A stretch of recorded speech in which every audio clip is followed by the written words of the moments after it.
Bonjour tout le monde, je suis Mamadou Sako, directeur de la société Rising Construction. Je suis invité aujourd'hui par Sahel Analytics pour un peu partager quelques connaissances du domaine du BTP avec vous.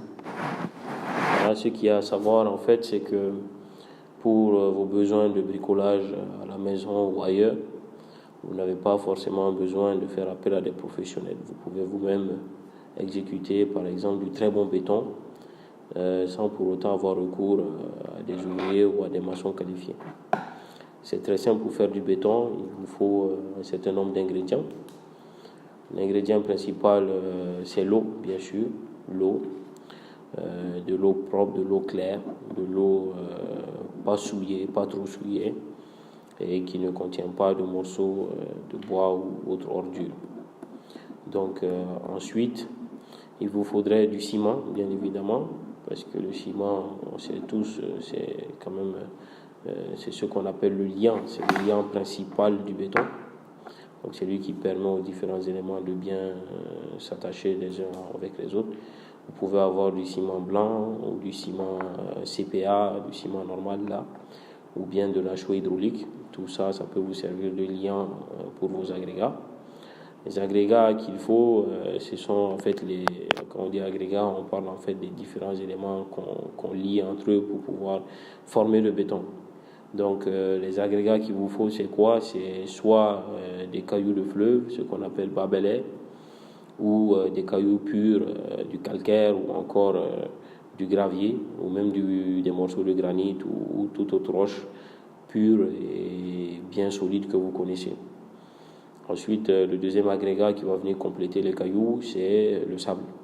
Il vous faut du sable aussi propre, du sable pur, du sable de fleuve ou du sable même de dune ou autre chose, mais en tout cas du sable qui ne contient pas d'ordures ou d'impuretés ou de produits qui ne sont pas propres au béton.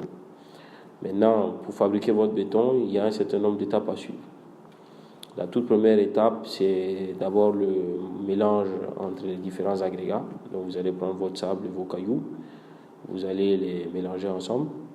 Et lorsque cela est homogène, vous allez ajouter le ciment.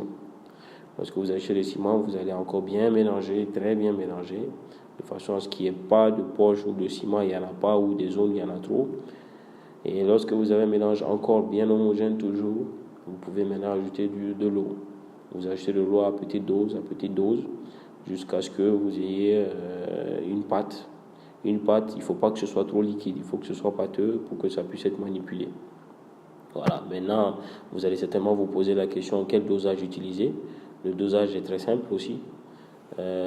Pour un sac de ciment, vous pouvez soit prendre 2 brouettes de sable et une brouette de gravier, une brouette de cailloux, en fonction du type de béton que vous voulez. Si vous voulez un béton très très dur, par exemple, qui va supporter des personnes ou des choses comme ça, vous pouvez renforcer ce dosage-là en faisant en sorte que votre quantité de sable et de gravier soit de la même quantité. C'est-à-dire que vous pouvez mettre une brouette et demie. À défaut des 2 brouettes de sable et une brouette de gravier, vous mettez une brouette et demie. Ça peut vous permettre par sac, en tout cas, si vous le faites, ça peut vous donner un très bon béton. Voilà, donc c'était un peu pour vous expliquer comment fabriquer du béton vous-même. J'espère que les explications ont été quand même claires et concis. Et voilà, merci de m'avoir écouté. À bientôt.